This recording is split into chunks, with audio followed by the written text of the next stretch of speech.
नमस्कार दोस्तों, मैं सत्यम मिश्रा एक बार फिर से नए वीडियो के साथ और हार्दिक स्वागत और अभिनंदन करता हूं आपके अपने यूट्यूब फैमिली होम एग्जाम पर।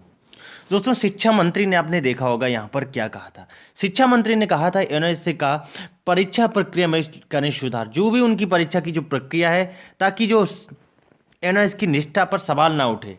जो भी संस्थान की निष्ठा पर सवाल उठाए जा रहे हैं तो ऐसे सवाल दोबारा नहीं उठने चाहिए। ऐसा कल निशंक जी सामने आया और कमेटी में उन्होंने क्या क्या कहा होगा वो तो आप समझ सकते हैं। इतना वो यहाँ पर ट्वीट करके जवाब नहीं देंगे जितना कुछ कहा होगा। दोस्तों, आप समझ सकते हैं क्या क्या जो हुआ आपके साथ, उसी के बेसिस पर बात हुई ना। यहाँ पर केंद्रीय शिक्षा मंत्री रमेश पोखरियाल निशंक ने सोमवार को राष्ट्रीय मुक्त विद्यालय शिक्षा संस्थान एनआईएस को अपनी परीक्षा प्रक्रिया में सुधार करने की जरूरत है ताकि संस्थान की निष्ठा पर कोई सवाल नहीं उठ सके। दोस्तों, बिल्कुल करेक्ट उन्होंने कहा है, क्योंकि इनका जो सिस्टम है, आप समझ सकते हैं किस प्रकार का सिस्टम है। आपके साथ हालात जो हुए हैं आपको पता होगी, बहुत ही बेहद आपके लिए दुख की बात है, हमारे लिए भी।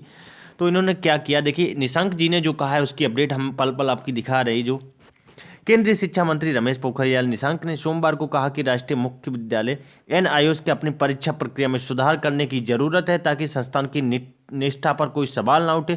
उन्होंने एनआईओएस के अधिकारियों के साथ समीक्षा बैठक में यह टिप्पणी की। बैठक में कुल स्कूल सचिव अनीता करवाल भी मौजूद थीं। शिक्षा मंत्रालय ने एक बयान में कहा, बैठक के दौरान मंत्री ने परीक्षा व्यवस्था को सुदृढ़ करने पर चर्चा की। उन्होंने कहा कि अगर संस्थान के भीतर हमें कोई अनियमितता मिलेगी तो दोषियों के खिलाफ कड़ी कार्रवाई होगी। उन्होंने एनआईएस के अधिकारियों को निर्देश किया कि संस्थान के परीक्षा केंद्रों के खिलाफ कोई भी शिकायत मिलने पर जल्द से जल्द उसका एक्शन लिया जाना चाहिए, समाधान होना चाहिए। दोस्तों, आप समझ सकते हैं किस प्रकार का एक्शन होगा। दोस्तों, बयान में कहा गया, मंत्री ने एनआईएस के अधिकारियों को परीक्षा प्रक्रिया में सुधार लाने का निर्देश दिया ताकि प्रतिष्ठित संस्थान की निष्ठा पर कोई सवाल ना उठे। देश भर में सभी के केंद्रों के बारे में विस्तृत सूचना और संपर्क को लेकर एक डैशबोर्ड जल्द से जल्द तैयार किया जाए और बैठक के दौरान एनसीईआरटी की तर्ज पर एनआईएस का पाठ्यक्रम तैयार करने को कहा गया ताकि छात्रों में विषय की अच्छी समझ बने।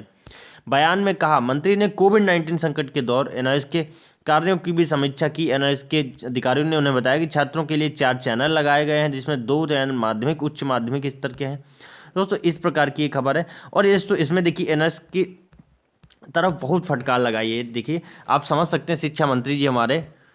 और दोस्तों, एक बात और भी है, ये जो हमारे एनआईएस के जो यहाँ पर इन्हें निशंक जी को क्यों सामने आना पड़ा भाई, क्यों सामने आना पड़ा निशंक जी को? हम लोगों की वजह से भाई, ट्विटर पर रिट्वीट करके और ये पेटिशन फिल करवा करवा के हालात ख़राब कर दिए। तो अब सामने नहीं आएंगे तो क्या करेंगे भाई? एनआईएस की निष्ठा और निष्ठा पर तो सवाल पहले ही उठ रहे हैं, आपको पता होगा। एनआईएस की तरफ, अनुष्ठान संस्थान की तरफ बहुत सारे सवाल उठ रहे हैं, क्योंकि इन्होंने एनआईएस जो स्टूडेंट्स का रिजल्ट इस बेसिस पे कैसे जारी कर दिया। जो कोई बेसिस था उस पर टीएमए प्रैक्टिकल बेसिस वो भी था, उसी पे बेसिस पे आप जारी कर देते। वो जल्दबाजी में आपने वहाँ पे गलती कर दी और भी यहाँ पे कई सारी गलतियाँ जो की हैं वो सारा कुछ आपको पता होगा दोस्तों, कि यहाँ पर रिजल्ट में तो सारी कुछ गड़बड़ी हुई, से पहले प्रमोट में गलती हुई, सब कुछ हुआ, हर जगह से यहाँ गलतियाँ हुई।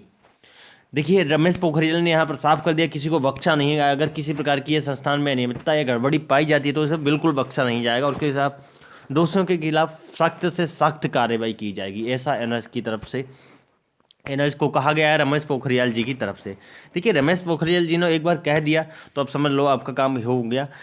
अब जो है कि आपका जो प्रमोशन फंसा हुआ है, कि आपका जो रिजल्ट अपडेट होने के लिए फंसा है फ्रेशर स्टूडेंट का खास करके, तो 2-3 केस यहाँ पर दायर किए गए। उन केस की जैसे ही डिटेल्स कोई निकल के आती है आपको तुरंत सूचित कर दिया जाएगा। फिलहाल तो कोई अभी अपडेट नहीं है कि कब उसकी सुनवाई होने वाली है। सुनवाई की ना तो कोई डेट जारी हुई ना कोई, ये है बस आपके ये 3 केस यहाँ पर फाइल किए गए हैं। दोस्तों, आप समझ सकते हैं तीनों केस यहाँ पर फाइल किए गए और इसी बेसिस पे ये फाइल किए गए थे कि जिस बेसिस का आपका ये अपडेट निकल के आया था।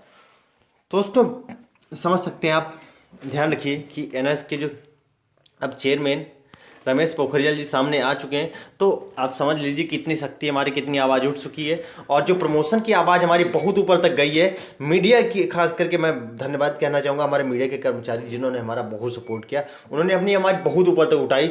और देखिए, इसका आज अपडेट निकल के आ रही है आजकल, और सीधे सीधे अपडेट आपको जस्ट हम अपडेट आपको दे रहे हैं। हमारी भी इसमें बहुत बहुत मतलब आप लोगों के सपोर्ट से हम भी आपको यहाँ पर अपडेट पहुँचा रहे हैं।